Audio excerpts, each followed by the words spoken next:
নমস্কার, নিউজের বিশেষ অনুষ্ঠান কণ্ঠস্বরে আপনাদেরকে স্বাগতম।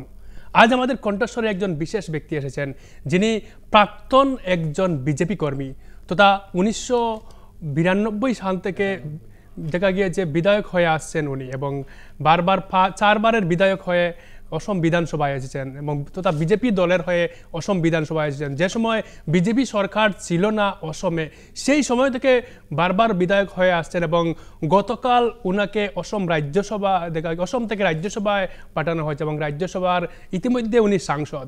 আমার সাথে আছেন অসমের বরাক উপত্যকা থেকে 2009 সালের পর সাংসদ এবার হয়েছেন মিশন রঞ্জন দাস। আমাদের সাথে আছেন মিশন রঞ্জন দাস। আপনাকে স্বাগত জানাচ্ছি আমাদের বিশেষ অনুষ্ঠানে এবং আপনাকে শুভেচ্ছা জানাচ্ছি। আপনার এই বরাক উপত্যকা দেখা গিয়েছে 2009 সালের পর থেকে এই প্রথম আপনি সাংসদ হয়েছেন।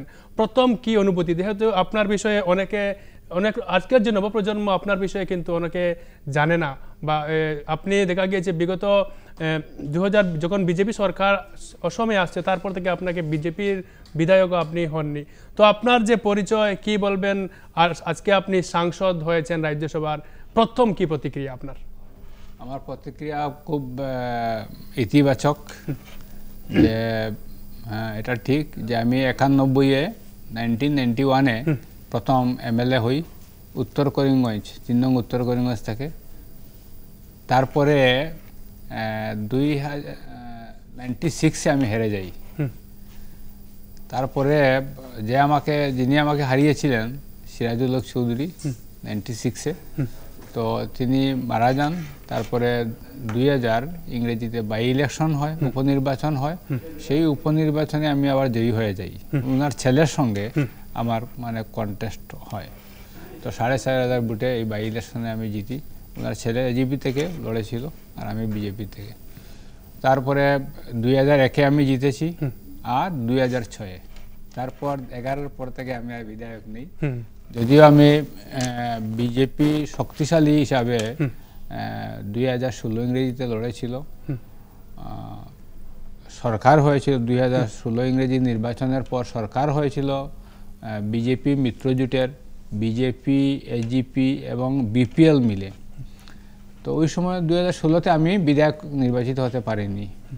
মাত্র 468 ভোটের ব্যবধানে আমি হেরে গেছিলাম কংগ্রেসের প্রার্থী কমলাক্ষ দেবপুরকেশ্বর নিকট।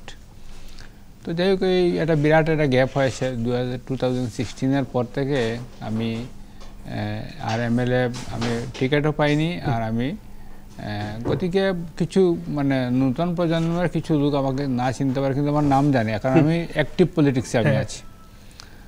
প্রায়ই আমার নিউজ থাকে, প্রিন্ট মিডিয়া হোক, ইলেকট্রনিক মিডিয়া হতে হোক। আর আমি ভারতীয় জনতা পার্টিতে সক্রিয়ভাবে কাজ করছি।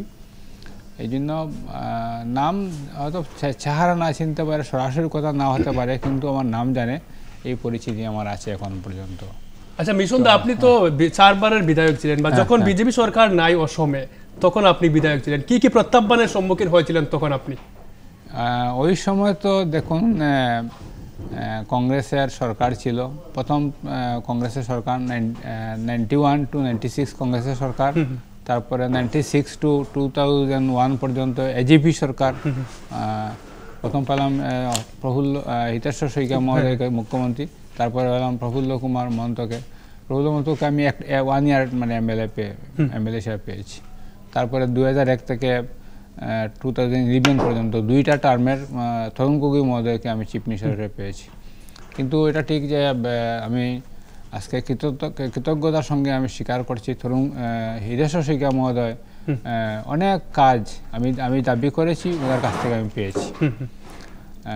একইভাবে আমাদের প্রফুল্ল কুমার মহন্ত, আমি 1 বছর ওনার সময় আমি এমএলএ ছিলাম, তথাপি তিনের কাছ থেকেও আমি করিমগঞ্জের যে ডিস্ট্রিক্ট লাইব্রেরি বা একটা লঙ্গাইয়ের উপর প্রথম উত্তর করিমগঞ্জের মধ্যে নদীর উপরে আরসিসি ব্রিজ, এটা এজিপির এই 1 ইয়ার টার্মের সময়ের মধ্যেই আমি পেয়েছি আমার উত্তর করিমগঞ্জে। আমি বাই ইলেকশনে জিতেছি, এই জন্য ডিস্ট্রিক্ট লাইব্রেরিটাও প্রফুল্ল কুমার মহন্ত আমাকে ডেকে নিয়ে বলছেন যে অটল বিহারী বাজপেয়ীজির কেন্দ্রে সরকার রয়েছে, আর তিনি প্রথম ললেসফুল পুল ফান্ড ডিক্লেয়ার করেছেন। আর এই নন ললেসফুল পুল ফান্ডে আসামের জন্য 5টা ডিস্ট্রিক্ট লাইব্রেরি ফান্ড দেওয়া হয়েছে 1.5 কোটি টাকা করে। তো দাস আপনার কনস্টিটিউয়েন্সি ডিস্ট্রিক্ট লাইব্রেরি আছে নাকি? নাই, আমার উত্তর করিমগঞ্জে তো ডিস্ট্রিক্ট লাইব্রেরি নেই, উত্তর করিমগঞ্জে আমার ডিস্ট্রিক্টেই নেই, আমাদের ভাড়া করে করিমগঞ্জের ডিস্ট্রিক্ট লাইব্রেরি ভাড়া করে চলতো। তো সেই হিসাবে উনি একটা দিলেন করিমগঞ্জে। আর চন্দ্রমোহন পাটোয়ারি উনি ছিলেন এগ্রিকালচার মিনিস্টার। তো ওই ভিলেজ কানেক্টিভিটির সঙ্গে রুরাল ডেভেলপমেন্টের হিসাবে আমরা একটা ব্রিজ পেয়েছিলাম, লঙ্গাই ব্রিজ বলে যেটাকে বলা হয়। প্রথম আরসিসি মানে ব্রিজ নদীর উপরে এই সময় হয়েছিল, একটা ব্রিজ পেলাম এই কম সময়ের মধ্যে। আর অন্যান্য কাজও হয়েছে, কিন্তু এর দুইটা মেজর ওয়ার্ক হয়েছিল। ওই ওই মানে হিতেশ শিক্ষা, তারপর প্রফুল্লকুমার মন্ত্র। তার পরবর্তীতে তরুণগড়ি 10 বছরের সময়কালে তো এমএলএ তো ছিলাম আমি, 91-96 আমি লিডার অফ লেজিসলেটিভ পার্টি বিধায়ী দলের নেতা ছিলাম। আবার 2006 থেকে 2011 বিধায়ী দলের নেতা ছিলাম, এই দুইটা টার্ম। তো আমি বলবো যে প্রথম দিকে যেরকম ছিল, শেষের দিকে 2001 থেকে 2011 পর্যন্ত, ওই সময় মানে রাজনীতিটা একটু মানে কি বলবো, একটু কঠিন হয়ে যায়।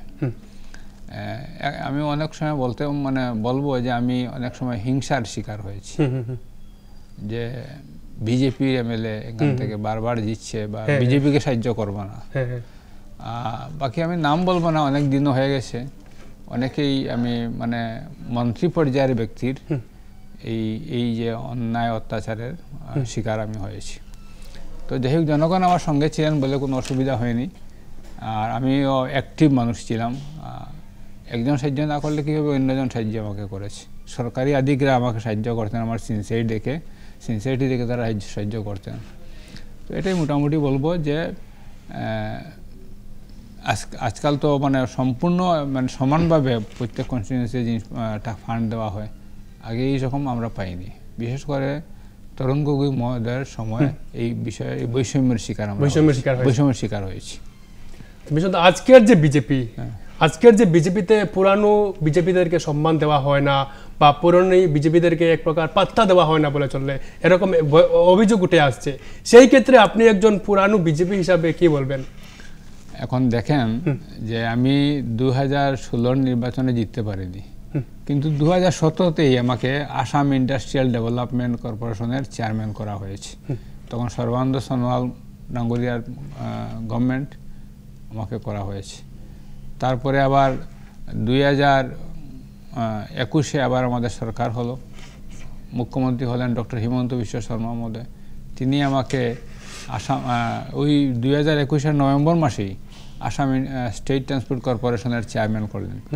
তো এই কথাটা যে পুরনো মানুষকে গুরুত্ব দেওয়া হচ্ছে না, এই যে যারা অভিযোগ যারা করছেন যে 2-4 জন, ওই তারাই কেবল, অন্যরা করছে না। আমি তো ধরেন এইদিকে ব্রহ্মপুত্র উপত্যকায় এত প্রত্যেকের সঙ্গে এরকম সবসময় যে যোগাযোগ হয় বা তাদের মনের ভাব আমি জানি না, কিন্তু বরাক উপত্যকায় এই ধরনের কোনো জিনিস নেই। ব্রহ্মপুত্র উপত্যকায় আমি দেখেছি মানুষ একদম মানে খুশি মতে দলের কাজ করে যাচ্ছে। আমরা খুশি যে আমাদের দলের নেতৃত্বাধীন সরকার আজকে আছে। প্রথম সরকার হয়েছিল বিপিএফ, এজিপি এবং বিজেপি। এখন বিজেপি, এজিপি, ইউপিপিএল নিয়ে আমাদের সরকার চলছে। ভালোই সরকার চলছে, সরকার ভালো ভালো কাজ করছে। ডক্টর হিমন্ত বিশ্ব শর্মা মহোদয় আসামের জন্য ভালো কাজ করছেন, বড় বড় প্রজেক্ট আসছে। আচ্ছা, কিসের আবার নতুন পুরাতন এই নিয়ে আমরা ঝগড়া করব? আপনি নলবাড়ির বিধায়ক অশোক শর্মার বিষয় নিয়ে কি বলবেন? অশোক শর্মা বিজেপি ছেড়ে কংগ্রেসে যোগদান করেছেন। অশোক শর্মা অভিযোগ করেছেন যে পুরানোদেরকে প্রাধান্য দেওয়া হয় না এবার নতুন বিজেপিতে। এটা ঠিক, এটা ওনার ব্যক্তিগত কথা, এবং ওনার এটা আমি বলবো এটা একটা ব্যক্তিগত লড়াই ওনার। এটা বিজেপির সঙ্গে অশোক শর্মার কোনো লড়াই নয়, এটা বিজেপির সঙ্গে কোনো এক জনৈক ব্যক্তির লড়াই। অশোক শর্মা মহোদয়কে আমি বলবো যদি সময় পাই এর মাঝে, যে আপনি ফিরে আসুন দলে। এটা তার কাছে আমার অনুরোধ থাকবে। হ্যাঁ, আর এটা আজকে দেখুন, আজকে রাজ্যসভায় আমাকে প্রার্থিত্ব দেওয়া হয়েছে। আমি গতকাল আমার বিনা প্রতিদ্বন্দ্বিতা নির্বাচিত হয়েছে বলে ঘোষণা করা হয়েছে। একইভাবে রামেশ্বর তেলী, উনি 2001-এ প্রথম এমএলএ হয়েছেন, তারপরে 2006-এ এমএলএ হয়েছেন, 2বার এমএলএ হয়েছেন, তারপরে 2বার সাংসদ হয়েছেন। তাকে এই গত লোকসভা নির্বাচনে তাকে টিকিট দেওয়া হয়নি ডিব্রুগড় থেকে। সেখানে আমাদের প্রাক্তন মুখ্যমন্ত্রী সর্বানন্দ সোনোয়াল মহোদয়কে টিকিট দেওয়া হয়। তো এই জন্য তিনি মানে এক প্রকার বলতে হবে তিনি সিটিং এমপি এবং মিনিস্টার ছিলেন, তিনি স্যাক্রিফাইস করেছেন। তো তাকে সেই সম্মান দল দিয়েছে, তাকে রাজ্যসভার টিকিট দিয়েছে, তিনিও বিনা প্রতিদ্বন্দ্বিতায় আমার সঙ্গে জয়ী হয়েছেন। এখন দেখুন পুরানার মধ্যে আমার চেয়েও পুরানা বলতে হবে রমেন ডেকা, উনি 85-এ আসামের জালুকবাড়ি থেকে নির্বাচনে বিধানসভা নির্বাচনে প্রতিদ্বন্দ্বিতা করেছিলেন। তো আমার চেয়ে 5 বছর আগে নির্বাচনে লড়েছেন। ওই সময় আসামে কী ছিল? রমেন ডেকা তো আসামে নির্বাচনে লড়ে যে জয়ী হয়ে যাবে জালুকবাড়ি থেকে, এজিপির ফ্লো ওই সময় সাংঘাতিক ছিল। কিন্তু রমেন ডেকাকে বলা হয়েছে লালকৃষ্ণ আদবানি যে পার্টির flag will fly, you must contest. তো আমরা ওই রকম শুরুতে 85-এ 44টি সিটে কন্টেস্ট করে একটাও জিততে পারেনি। তো ওই সময় আমাদের সংগঠন থাকলেও কিন্তু জিতার মতো সংগঠন ছিল না। তো রমেন ডেকাকে কিছুদিন আগে এই জুলাই মাসে ছত্তিশগড়ের রাজ্যপাল করা হয়েছে। তো এই যে উদাহরণগুলো দিলাম, মিশন রঞ্জন দাস নিজে, রামেশ্বর তেলি, রমেন ডেকা, এরা তো সবাই পুরনো। তো তাদেরকে গুরুত্ব কী করে দেওয়া হলো? রাজ্যপালের মতো পদ পেয়েছে আসাম। হ্যাঁ, আসামের এটা গৌরব বলবো রমেন ডেকা এবং আসামের গভর্নমেন্টের একটা সুপারিশই হয়েছে। আসাম একটা স্টেট গভর্নমেন্টের সুপারিশ এইরকম ছাড়া হয় না, দলের সুপারিশ বা গভর্নমেন্টের সুপারিশ অনুসারে সেই কাজ হয়েছে। তো কেন্দ্রীয় নেতৃত্ব সরকারকে আমি ধন্যবাদ জানাবো রমেন ডেকার মতো ব্যক্তিকে। তিনিও 2বার সাংসদ ছিলেন, তিনি দলের সভাপতি ছিলেন, তাকে ছত্তিশগড়ের রাজ্যপাল করা হয়েছে। এটা আসামের জন্য গৌরবের বিষয়, ভারতীয় জনতা পার্টির জন্য গৌরবের বিষয়। এই জন্য নতুন পুরাতন এগুলো করতে নেই, এগুলো এনে মিশামিশি এরা অন্যরা সুযোগ দিবে। আমাদেরকে বুঝতে হবে আমরা যদি এটা করতে থাকি নতুন পুরাতন, তাহলে কিন্তু অন্য দল এটার থেকে সুযোগ নেওয়ার চেষ্টা করবে। অন্য দল খুব অপেক্ষা করেছে বিজেপির এই লড়াইটা যাতে লেগে থাকে, তো আমরা এটা লেগে থাকতে দিব না। এটা মীমাংসা হয়ে গেছে। এক্সাম্পল হিসাবে উদাহরণস্বরূপ আমরা এই যে 3 জনের নাম বললাম, এরপরে কেউ এটা বলা উচিত না। আর দেখুন এই যে আমাদের সরকার হয়েছে, মাননীয় সর্বানন্দ সোনোয়ালজির নেতৃত্বে সরকার হয়েছে, মাননীয় ডক্টর হিমন্ত বিশ্ব শর্মার নেতৃত্বে আমাদের এই যে 2টা সরকার হলো, এই দুজনই তারা অন্য দল থেকে এসেছেন। এজিপি থেকে এসেছেন সর্বানন্দ সোনোয়াল, কংগ্রেস থেকে এসেছেন হিমন্ত বিশ্ব শর্মা। আজকে সর্বানন্দ সোনোয়াল 2013-তে এসেছেন, হিমন্ত বিশ্ব শর্মা 2015-তে এসেছেন। তারা যদি সর্বানন্দ সোনোয়ালের সঙ্গে তার ফলোয়ার্সরা নিয়ে বিজেপিতে এসেছেন, এতে বিজেপি উপকৃত হয়েছে, বিজেপি তিনি সভাপতি হয়েছেন প্রথম।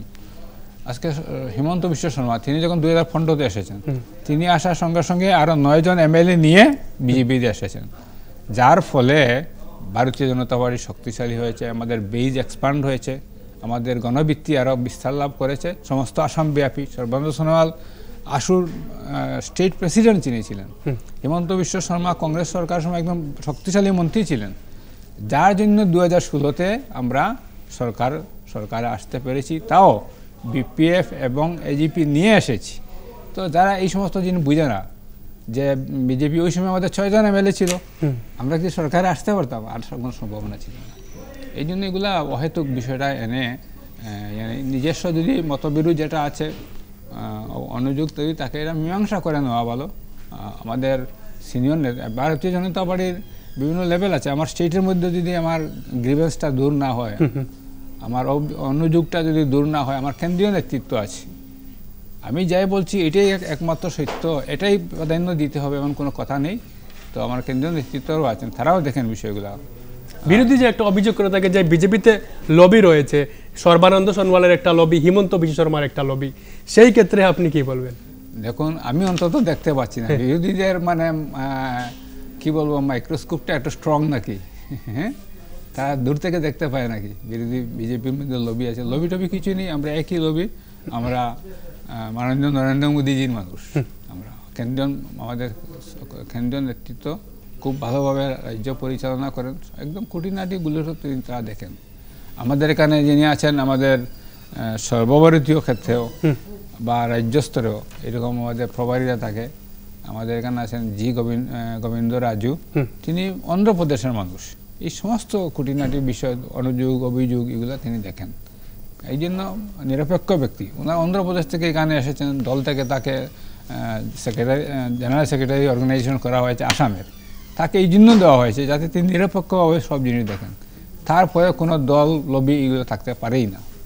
এবারে যে রাজ্যসভায় 10 জনের প্রার্থী তালিকা ছিল, সেই 10 জনের একটা দ্বিগল ছিল বা একটা লম্বা ছিল প্রার্থী তালিকা, সেই ক্ষেত্রে আপনারা দুজনই প্রার্থিত্ব পেয়েছেন বা দুজন নির্বাচিত হয়েছেন, সেই ক্ষেত্রে কিছু কি প্রত্যাহ্বানের সম্মুখীন হতে হয়েছিল? দেখুন, 10 জনের তালিকা ছিল, এটা ঠিক। এর মধ্যে আমি একজন, রামেশ্বর তেলি একজন এবং অন্য আরো 8 জন। সেই যে 10 জনের যে কেউ মানে পার্টির নমিনেশন চাইতে পারে, এই অধিকার আছে। সেই হিসাবে আমিও চেয়েছি। আমি এর আগে আরও 4 বার চেয়েছি, 2019 থেকে আরম্ভ করে 2020, 2021 এবং 2024, এই 4 বার চেয়েছি। তো 2021 আমি নিজে চাইনি, দল থেকে আমাকে বায়োডাটা বলা হয়েছিল। 3 বার নিজে চেয়েছি আর 1 বার দল থেকে বলা হয়েছিল। তো এবার আমি পেয়েছি। দল নিশ্চয়ইগুলো অনেক কিছু দেখে, এইজ ফ্যাক্টরও দেখতে পারে বা কীরকম আছে, বিভিন্ন দিক, এটা দলের বিবেচনার ব্যাপার। আমি 4 বার চেয়েছি আর এবার দল আমাকে দিয়েছে। রামেশ্বর তেলি, উনিও 2 বারের MLA, 2001-এ, 2006-এ এইরকম 2 বার জয়ী হয়েছেন, 2 বার সাংসদ হয়েছেন, মন্ত্রী হয়েছেন, কেন্দ্রীয় মন্ত্রী হয়েছেন। তাকে দল এবার ডিব্রুগড়ে, তিনি সিটিং MP মন্ত্রী, তাকে দল টিকিট দেয় নাই, মাননীয় সর্বানন্দ সোনোয়াল মহোদয়কে টিকিট দিয়েছে। তো এই রামেশ্বর তেলি মহোদয় এক প্রকার বলতে গেলে তিনি স্যাক্রিফাইস করেছেন, এই জন্য দল তাকে হয়তো বিবেচনা করেছে। আর আমাকে বিবেচনা করেছে, আমি তো 4 বার চেয়েছি, আমিও 4 বার MLA ছিলাম। 82 থেকে আমি আছি, 1982 থেকে আছি আমি। আর তো ওই সময় থেকে আমি ভারতীয় জনতা পার্টির যে ছাত্র সংগঠন, একদম প্রথম দিকে ছিল, সেই সংগঠন আজকে নাই, বন্ধ করে দেওয়া হয়েছে, এখন FBBকে দেওয়া হয়েছে, ভারতীয় জনতা বিদ্যার্থী মোর্চা। সেই বিদ্যার্থী মোর্চা থেকে আমি 83-তেই করিমগঞ্জ কলেজ ইউনিয়নে আমি সেক্রেটারি সোশ্যাল সার্ভিস পদ থেকে জিতে আমি ইউনিয়নে ছিলাম। তো তারপরে তো আমি BSc পাস করি 84-এ, করে আমি ল পাস করি 89-এ, করে আমি কোর্টে প্র্যাকটিস শুরু করে দিই। তারপরে 91 MLA টিকিট পেয়ে গেলাম, জয়ী হলাম। 96-তে হারলাম, আবার 2000-এ বাই ইলেকশনে জিতে গেলাম। তারপরে 2001, 2006-এ জিতলাম, 2011 পর্যন্ত।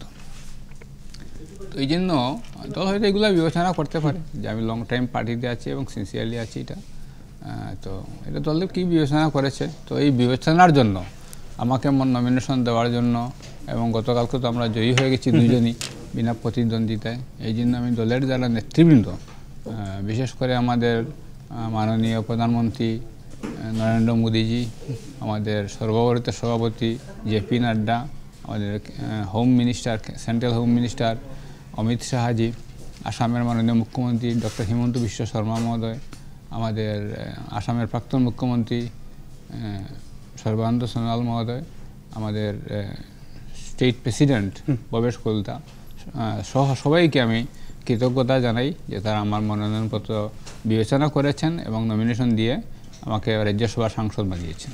2009 সালে কর্ণেন্দু ভট্টাচার্যের পর আপনি বরাক উপত্যকা থেকে রাজ্যসভায় গিয়েছেন।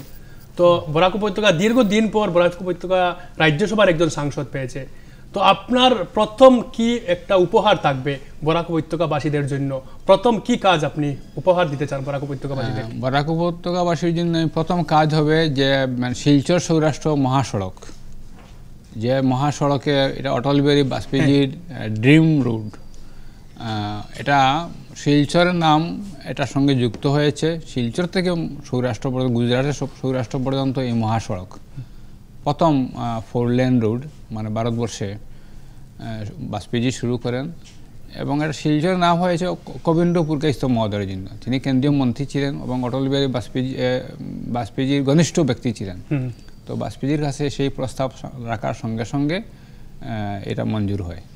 তো সেই রাস্তা এখনও কাজ পূর্ণ হয়নি, পূর্ণ হয় আবার রাস্তা ভাঙে, কারণ এটা খুব এই যে ডিমা হাসাও দিয়ে যেটা রাস্তা, সয়েল স্ট্রাকচার খুবই খারাপ। এই জন্য আজকের দিনে এটা এলিভেটেড রোড করা হচ্ছে, যেখানে যেখানে ল্যান্ডস্লাইডিং বেশি হয়। তো এটা যাতে সম্পূর্ণ হয়, কাজ এখন অর্ধ সমাপ্ত। এটা হলে কি, আজকে মেঘালয়ের রাস্তা সম্পূর্ণ বন্ধ, মেঘালয় দিয়ে যেটা রাস্তা NH6 সম্পূর্ণ বন্ধ। আমি আমি মাত্র সেই দিন আমি এসেছি করিমগঞ্জ থেকে।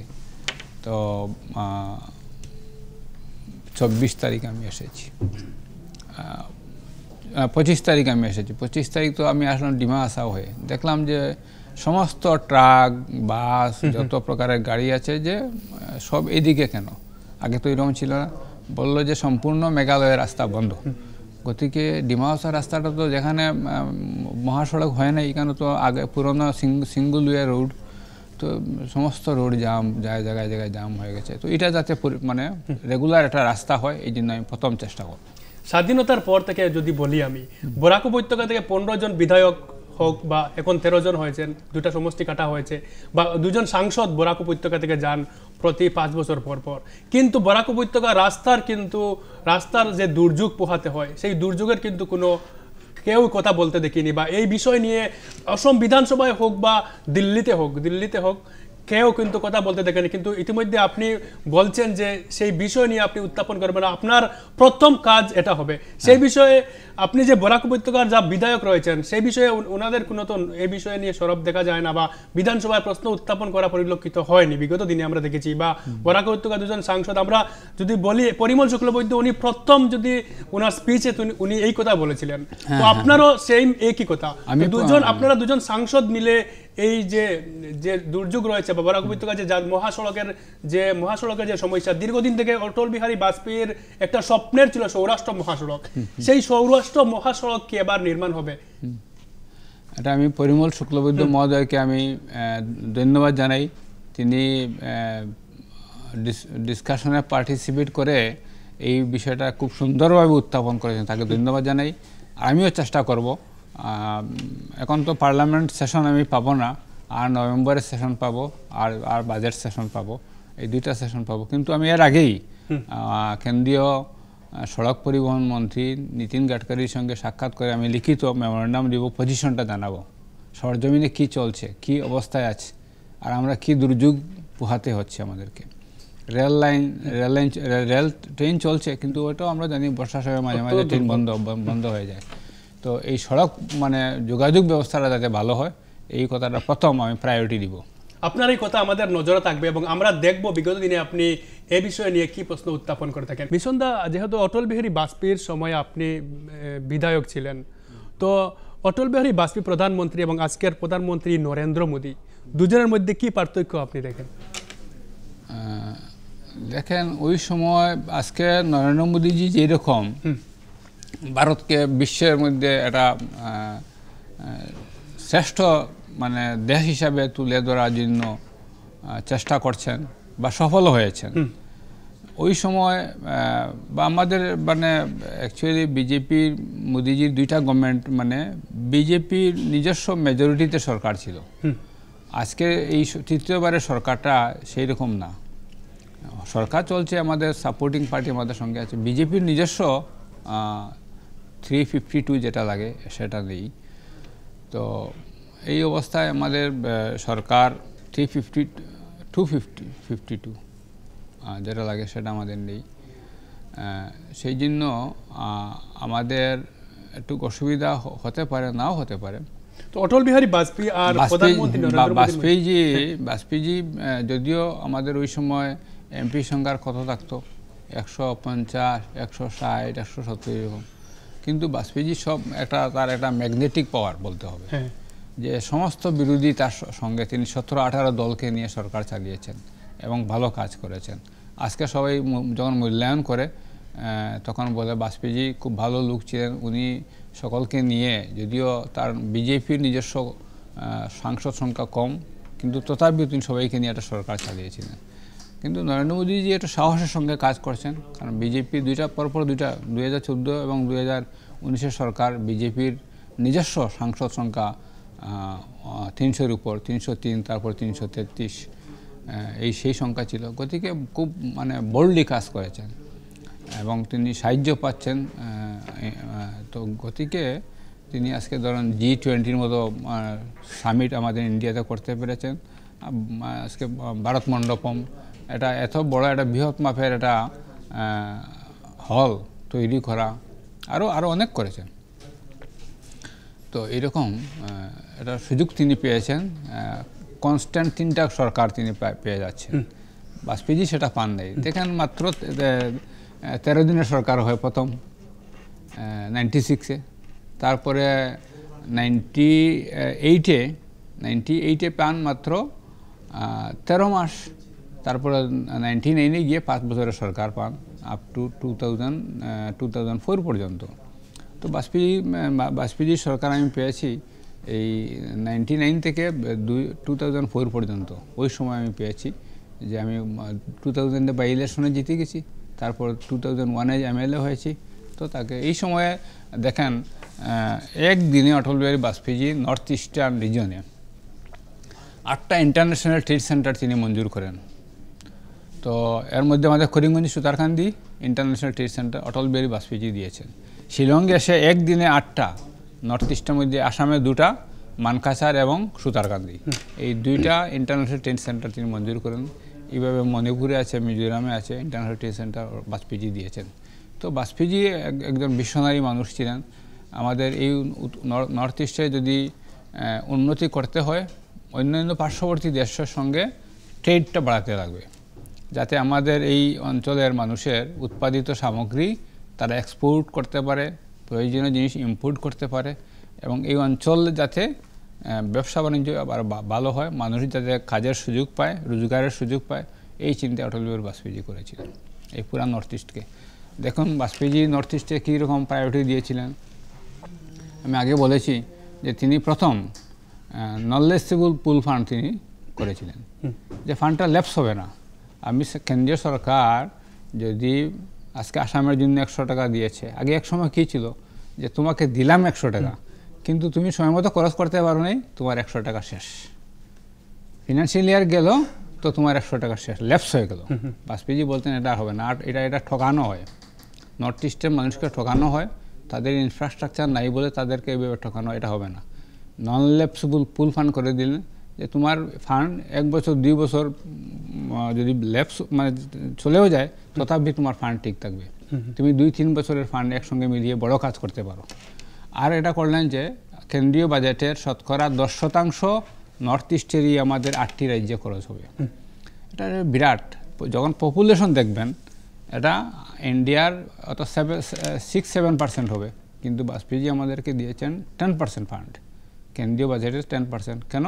তিনি বলছেন যে নর্থ ইস্টের ডেভেলপমেন্ট কম হয়েছে, আগের সরকারগুলো নর্থ ইস্টে সেই গুরুত্ব দেয় নাই, এই জন্য এটা নরেন্দ্র মোদীজি কন্টিনিউ রাখছেন।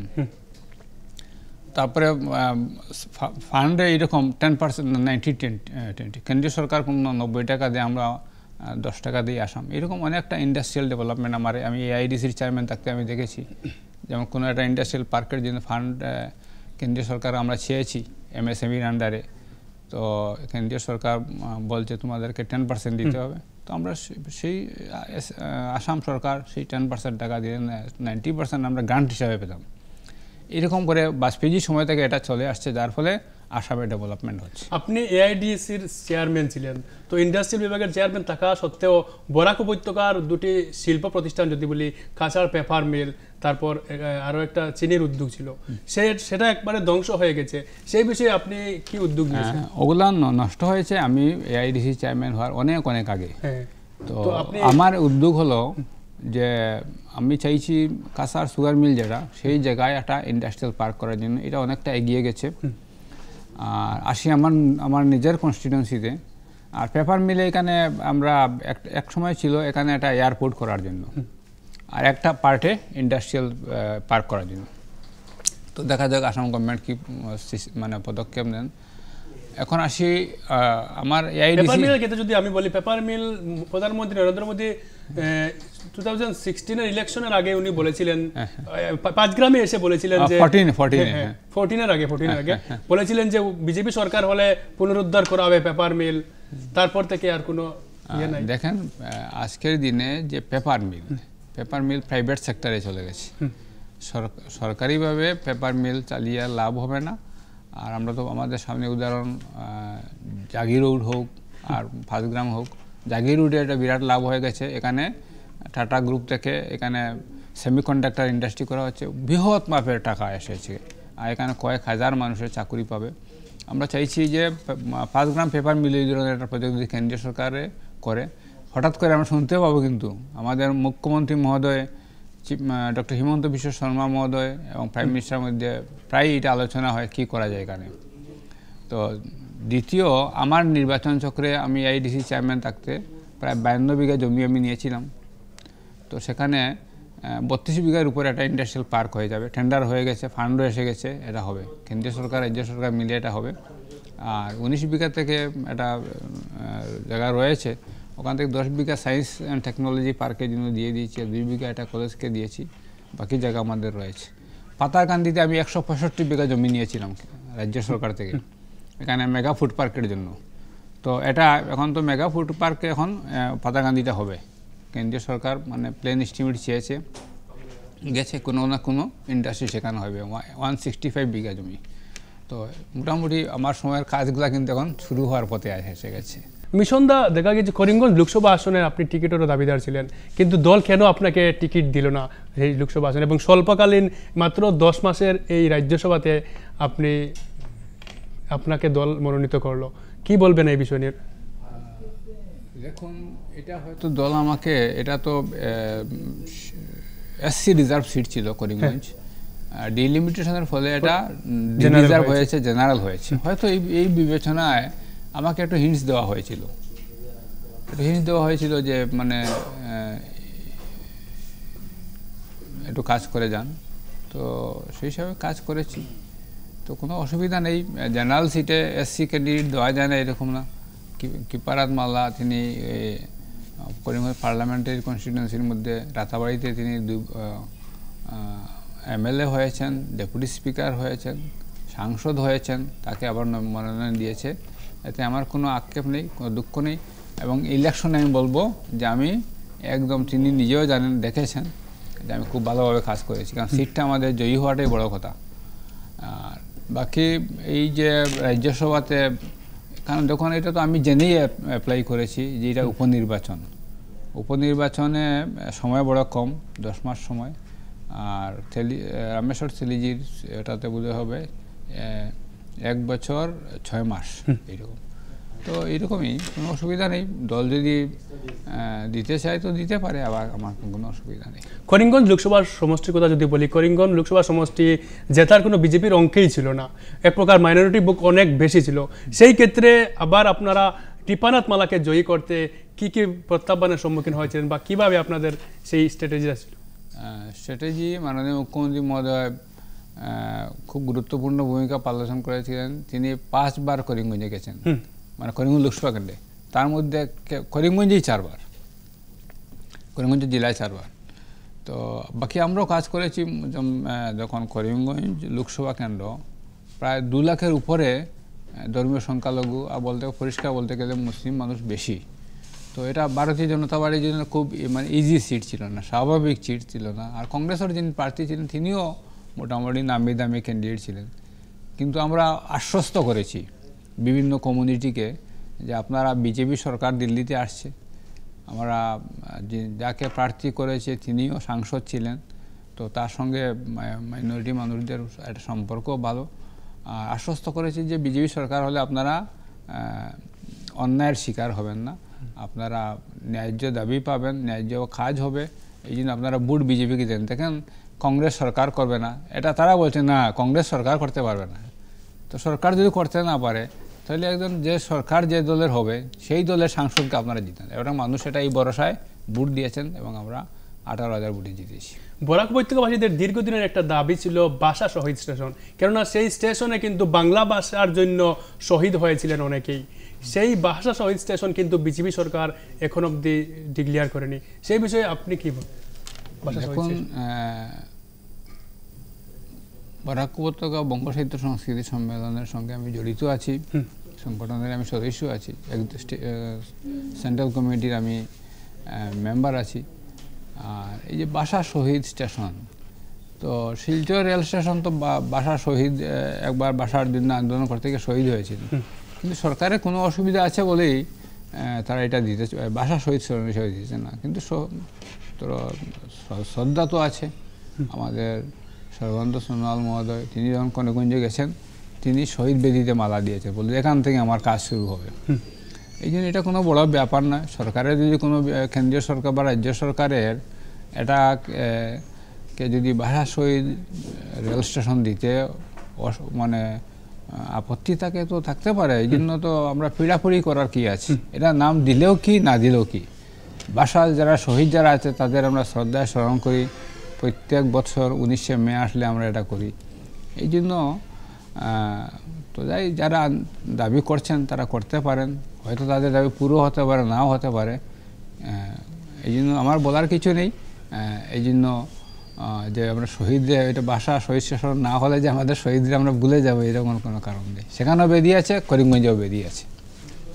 ভীষণ আরো একটা কথা, একসময় যাদেরকে আপনারা সমালোচনা করতেন, দেখা যায় যে করিমগঞ্জের দুজন কংগ্রেসের বিধায়ক কমলাক্ষ দে পুরকাস্ত এবং সিদ্দিক আহমদ, ওনারা সরকারকে সমর্থন করে বিজেপির দিকে ঝুঁকতে চাচ্ছেন। তো কমলাক্ষ দে পুরকাস্ত আপনারও প্রতিদ্বন্দ্বী ছিলেন এক সময়, সেই ক্ষেত্রে আপনাদের ক্ষেত্রে পুরানো বিজেপিদের ক্ষেত্রে পথের কাটা হয়ে দাঁড়াবেন কি কমলাক্ষ দে পুরকাস্ত? দেখুন, তিনি এখনো বিজেপিতে যোগদান করেন নাই। সরকারের তিনি বলছে সরকারের ভালো কাজের সমর্থন আমি করছি। একইভাবে সিদ্দিক আহমেদ, তিনি কংগ্রেসের বিধায়ক ছিলেন, আজও আছেন কংগ্রেসে, এবং তিনিও বিজেপির ভালো কাজের সমর্থন করছেন। তো এটা করতে পারেন। ভবিষ্যতে দেখা যাবে আগামী বিধানসভা নির্বাচনে তারা কংগ্রেস থেকে টিকিট পান না বিজেপির যোগদান করে এখান থেকে টিকিট চাইবেন, এটা পরবর্তী দেখা যাবে। আর যেমন রাজনীতিতে কোনো জিনিস যে আজকে চূড়ান্ত বলবো যে তিনি বিজেপিতে আসলে আমি থাকবো না, এই ধরনের কোনো কথা নেই। বা আমি টিকিট পেলে তিনি কাজ করবেন না বিজেপিতে যোগদান করে থাকলে, তো এটা কোনো বলার কিছু নেই। পথের কাটা বলে কোনো জিনিস নেই। প্রত্যেক মানুষ তার নিজের কর্মে সে তার ফল পায়, কর্মের ফল পায়। তো কেউ আমার পথের কাটা নেই। হ্যাঁ, অ্যাডভার্সারি থাকে, প্রতিপক্ষ থাকে, কিন্তু পথের কাটা আমি বলবো না, এইটা বলা উচিত নয়। তো আমার প্রতিদ্বন্দ্বী হতে পারেন, তো আমার প্রতিপক্ষ হতে পারেন, কিন্তু পথের কাটা আমি কাউকে ভাববো। আপনি এসটিসির চেয়ারম্যান ছিলেন, তো গুয়াহাটিতে মহিলাদের জন্য পিঙ্ক বাস চালু করা হয়েছিল, এখন পিঙ্ক বাসগুলো কোথায় গেল? পিঙ্ক বাসের কোনো প্যাসেঞ্জার থাকে না। দেখুন, একটা গাড়ি চললে তার ড্রাইভারের খরচ, কন্ডাক্টরের খরচ, মানে ডিজেলের খরচ, কিন্তু প্যাসেঞ্জার নেই, গতিকে একসময় বন্ধ করতে হয়েছে। আমরা সরকারের সঙ্গে আলোচনা করে আমরা এসটিসির এই পিঙ্ক বাস বন্ধ আমি করেছি। মহিলা প্যাসেঞ্জার আমরা পাই না। সেইরকম শেষ প্রশ্ন, আমরা ইতিমধ্যে অনুষ্ঠানের পরবর্তী শেষ পর্যায়ে এসে পড়েছি। শেষ প্রশ্ন, বরাকের যে বাঙালিদের ক্ষেত্রে আপনি কি করেছেন? বাঙালিরা বিভিন্ন ক্ষেত্রে এক প্রকার দেখা গিয়েছে মেঘালয়ে নির্যাতিত হয়ে আছে, বরাক বহিরাজ্যের বিভিন্ন ক্ষেত্রে বাঙালিরা নির্যাতিত হয়ে আছে। বাঙালিদের ক্ষেত্রে আপনি কি করেছেন বিগত দিনে? নিশ্চয়ই, যখনই মানে ধরে নিন মেঘালয়ে ততটুকু না, মিজোরামে বেশি অত্যাচারিত হয় বিভিন্ন সময়, এবং তাদের পাশে আমি দাঁড়িয়েছি। কোনো সময় অরুণাচল প্রদেশ, কোনো সময় মেঘালয়। তো এরকম নিপীড়নের শিকার হয়, কারণ বাঙালি মানুষ অনেক সময় তাদের অঞ্চলে গিয়ে ব্যবসা বাণিজ্য করে। এই জন্য তাদের কথা হলো তাদের ব্যবসার জন্য বাঙালিরা দখল করে নিচ্ছে। তো এই জন্য একটা আক্রোশ থাকে স্বাভাবিকভাবে। তো এই জন্য এটা মোটামুটি আমাদেরকে মিলেমিশে, উত্তর পূর্বাঞ্চলের মানুষ একটা স্টেটের সঙ্গে আরেকটা স্টেটের সম্পর্কও আছে, তো এই জন্য আমাদের মেলামেশা করে চলা ভালো। ভুল বুঝাবুঝি হয়, কিন্তু এটাকে বড় মাপের ঘটনা বলে না ধরে মিলেমিশে চলাটা ভালো, এতে সকলের উপকার হবে। মিশন রঞ্জন দাস, আপনাকে অসংখ্য ধন্যবাদ আমাদের আমন্ত্রণে সাড়া দিয়ে আমাদের এই অনুষ্ঠানে আসার জন্য, এবং আপনাকে আবারও আমরা অভিনন্দন জানাচ্ছি। দিল্লিতে গিয়ে যেন অসম তথা বরাক উপত্যকার বিভিন্ন সমস্যা নিয়ে যেন আপনি সরব হন। আমাদের বিশেষ অনুষ্ঠান কণ্ঠস্বর দেখার জন্য আপনাদেরকে অসংখ্য ধন্যবাদ।